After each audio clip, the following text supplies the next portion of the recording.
Grace, a vile city, taints even the purest of souls. Most have become the city's hosts, zombies roaming his streets helplessly, looking to feel their compulsion. Ross sits alone in his apartment, lights up a smoke, takes a pull and pauses to stare at the smoke from the cigarette, before coughing gruffly.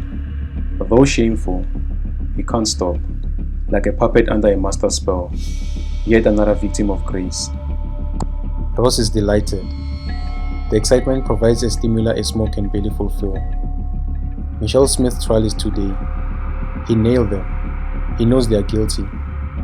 He can't wait to fulfill his sinister desire. The look on their faces when the judge gives the sentence is possibly his only source of happiness. He finishes his smoke, takes his coat and hits the road. The stop sign brings Ross to a halt. He opens the window and is swamped by a robust stink of urine. He gags, unable to escape the scene. The streets are jam-packed. Street vendors cry out in hopes of attracting potential customers, while homeless folks sit by the pavements. Ross ignores the chaos, but something odd catches his eye. A phrase carved on the stop sign: "The Deemster will judge you." Now completely ignorant of his surrounding, his curiosity ignites.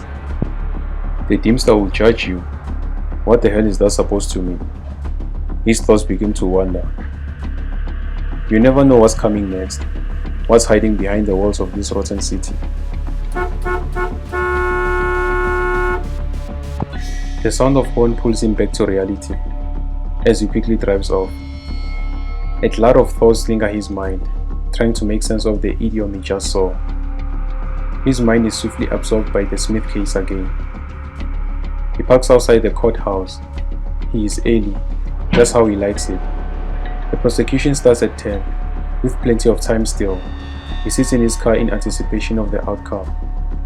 The court doors flood as masses escape the courthouse. There is mumbled chatter in around the crowd gathering outside. The noise is unsettling his daydream. It's a bit too early, isn't it? Concerning thoughts encroach. An uncomfortable feeling is pressed against his chest. Something is not right. 9:35. His phone rings. Diaz, what's going on? A frantic voice retorts. Sir, we have a problem.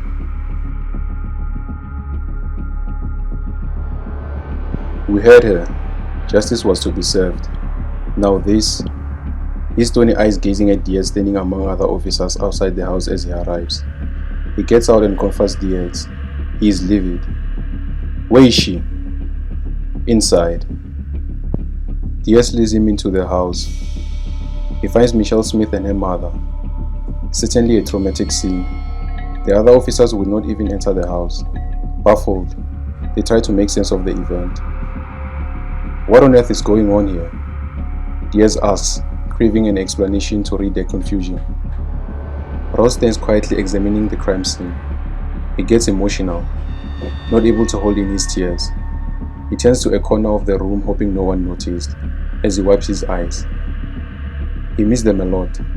He misses who he was when they were still around, and the scene reminds him of them.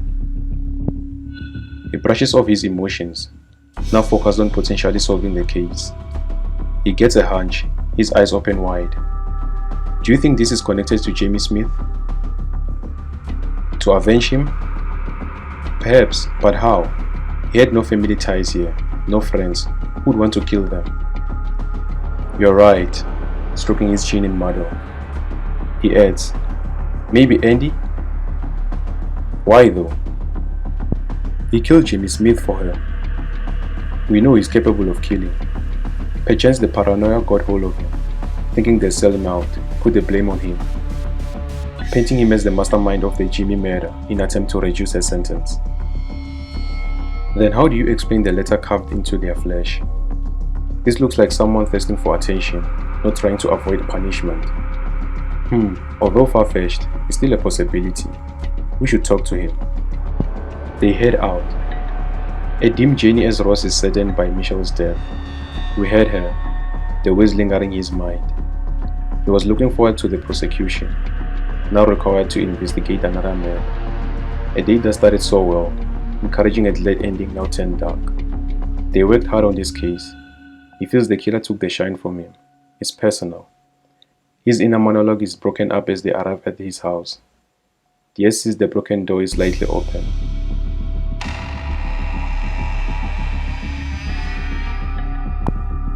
The door is unlocked, sir. Something is awfully wrong. They draw weapons expecting the worst.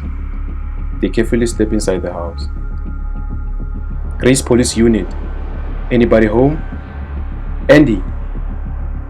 They are welcomed in by a corpse. On the face of it, he made the same ordeal as Michelle and her mother. His hands tied behind his back, wrapped in red duct tape, showed at the back of his head and the letter D gruesomely carved on his forehead. Witnessing it once was traumatic, but twice is unbearable. It is an atrocity, a day of horrors no one predicted. They stand still, flustered by the prospect they've been exposed to. Half an hour later, the house is swarmed by officers. They question their neighbors, to no avail.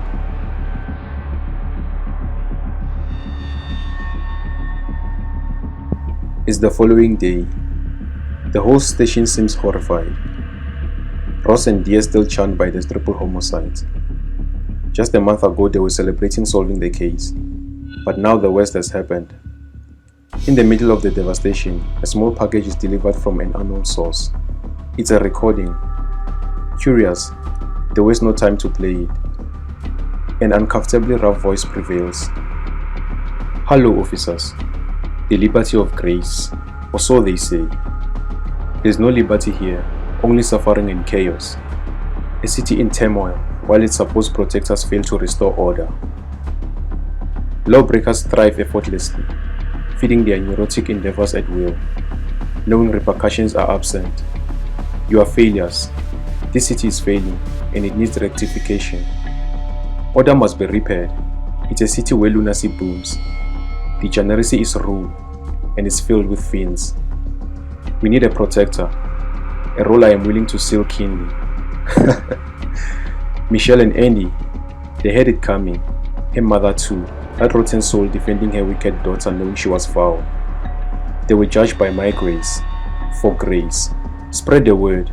To all the lawbreakers, the Teamster will judge you. Ross's jaw hits the floor, finally making sense of the carving he saw on the stop sign yesterday. Seemingly frightened,